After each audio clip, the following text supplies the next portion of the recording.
अष्टा शुक्ला निर्जला एकादशी। अनेकानेक एकादशियों का महत्व समझाने के बाद ज्येष्ठ शुक्ला एकादशी की कथा सत्ता के साथ सूत जी ने 88,000 मुनियों से कहा। श्री सूत जी बोले, एक बार पांडु पुत्र भीमसेन ने अपने पूज्य पितामह व्यास जी के सामने यह प्रश्न रखा। भीमसेन पितामह व्यास जी से कह रहे हैं। भीमसेन कहने लगे, हे पितामह, भ्राता युधिष्ठिर, माता कुंती, द्रौपदी, अर्जुन, नकुल और सहदेव आदि सब एकादशी का व्रत करते हैं। वे मुझे भी व्रत करने को कहते हैं, परंतु मेरा उत्तर है, मैं कहना चाहता हूँ कि मैंने विधिवत भगवान की पूजा की है, दान भी देता हूँ, परंतु भोजन के बिना नहीं रह सकता। व्यास जी ने यह सुनकर कहा, हे भीमसेन, यदि तुम नरक को बुरा और स्वर्ग को अच्छा समझते हो तो प्रति महीना की दोनों एकादशियों की अन्न मत खाया करो। अपने पितामह व्यास का कथन सुन करके भीमसेन ने कहा, हे पितामह, मैं तो पहले ही कह चुका हूँ कि मैं भूख सहन नहीं कर सकता। मेरे पेट में वृक नाम की अग्नि है। आ जाओ, बैठो बैठो।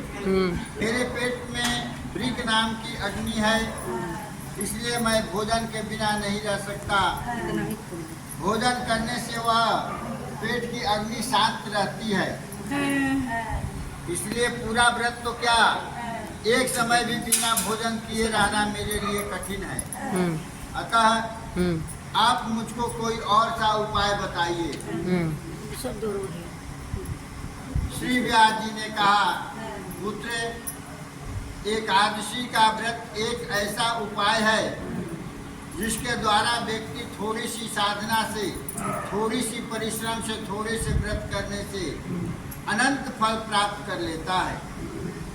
विष्णु भगवान के उपासक संत सन्यासी ही नहीं, सामान्य जन भी वर्ष भर प्रत्येक महीना के हर पक्ष की एकादशी का व्रत रखते हैं। इतना ही नहीं, अधिक मास में आने वाली एकादशी का व्रत करते हैं। प्रत्येक एकादशी का अपना महत्व है। नरक यातना से बचने के लिए एकादशी व्रत तो करना ही चाहिए। शास्त्र और कर्मकांड के ज्ञाता श्री व्यास जी के वचन सुनकर भीमसेन भयभीत हो गए और कांप कर कहने लगे कि मैं क्या करूं, महीना में 2 व्रत तो मुझसे नहीं होगा।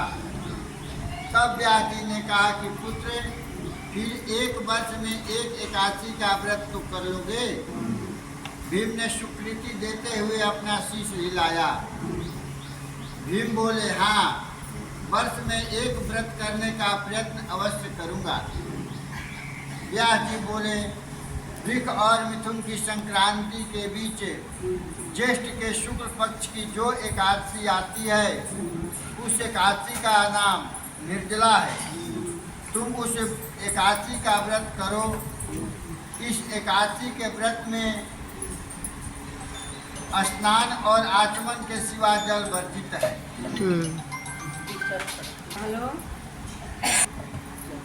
आचमन के सिवा जल वर्जित है, अन्यथा जल मदिरा के समान हो जाता है। 6 मास मतलब 6 बार कुल्ला करने का मतलब 6 मास कहा गया है। 6 मास से जल से अधिक नहीं होना चाहिए, अन्यथा वह मदिरा मतलब शराब होता है, मदिरा के समान वह जल माना जाता है। कुछ भी खाने से व्रत का पुण्य नष्ट हो जाता है। यदि व्रती एकादशी को सूर्योदय से लेकर द्वादशी को सूर्योदय तक जल ग्रहण न करे तो उसे सारी एकादशियों के व्रत का फल प्राप्त होता है। द्वादशी को सूर्योदय से पहले उठकर स्नान आदि कर ब्राह्मणों को दान देना चाहिए। इसके पश्चात निराहार और सुपात्र ब्राह्मण को भोजन कराकर आप भोजन कर लेना चाहिए।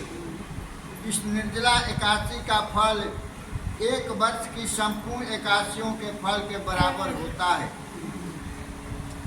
व्यास जी कहने लगे, हे भीमसेन, यह मुझको स्वयं भगवान ने बताया है। इस एकादशी का पुण्य समस्त तीर्थों और दानों से अधिक होता है। केवल 1 दिन के लिए मनुष्य निर्जल रहने से पापों से मुक्त हो जाता है। जो मनुष्य निर्जला एकादशी का व्रत करते हैं उनको यमदूत आकर नहीं घेरते। विधि विधान से व्रत करने वाले को भगवान के पार्षद स्वर्ग ले जाते हैं। हे पुत्र, संसार में सब एकादशियों में श्रेष्ठ निर्जला एकादशी का व्रत है। इसलिए यत्न के साथ इस व्रत को करना चाहिए। उस दिन ओम नमो भगवते वासुदेवाय, आप लोग भी बोल लीजिए। ओम नमो भगवते वासुदेवाय। ओम नमो भगवते वासुदेवाय। ओम नमो भगवते वासुदेवाय। इस मंत्र का उच्चारण करना चाहिए और गौ का दान करना चाहिए। इस प्रकार व्यास जी की आज्ञा अनुसार भीमसेन ने इस व्रत को किया। जैसे इसमें लिखा है, इसी के अनुसार भीम ने इस व्रत को किया। इसलिए इस एकादशी को भीमसेनी या पांडव एकादशी भी कहते हैं। इस एकादशी का नाम तीन नाम है, निर्जला एकादशी, भीमसेनी और पांडव एकादशी। निर्जला व्रत करने के पूर्व भगवान का पूजन कर संकल्प लेना चाहिए। यह प्रार्थना करें कि हे भगवान, आज मैं श्रद्धापूर्वक निर्जला एकादशी का व्रत रखकर दूसरे दिन ही जल और भोजन ग्रहण करूँगा। हे प्रभु, आपकी कृपा से मेरे सब पाप नष्ट हो।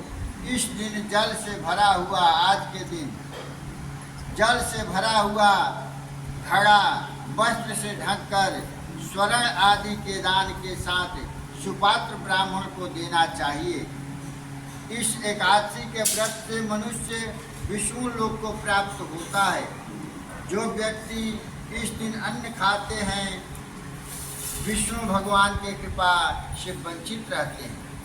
ये भीमसेन, श्रद्धापूर्वक इस व्रत को करने वालों को भगवान का पूजन, गौदान, ब्राह्मणों का पूजन, ब्राह्मणों का मिष्टान और दक्षिणा तथा जल से भरे कलश का दान अवश्य करना चाहिए।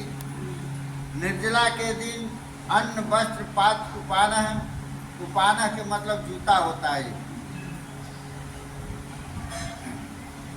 अन्न वस्त्र पात्र उपानह आदि का दान भी करना चाहिए। जो मनुष्य भक्ति पूर्वक इस कथा को पढ़ते या सुनते हैं उनको पुण्य प्राप्त होता है। भक्त को पूजा व्रत आदि में अपनी कमजोरी को अपने गुरुजनों से नहीं छुपाना चाहिए। अगर व्रत करते हैं कोई गलती भी हो जाता है तो गुरु से बता देना चाहिए। इसलिए गुरु ही उसका निदान करते हैं। उन पर किया विश्वास फलदायी होता है। व्यास जी की कृपा से भीमसेन समस्त एकादशियों के पुण्य के भागी बने। बोला वृंदावन बिहारी लाल की जय, माता की जय।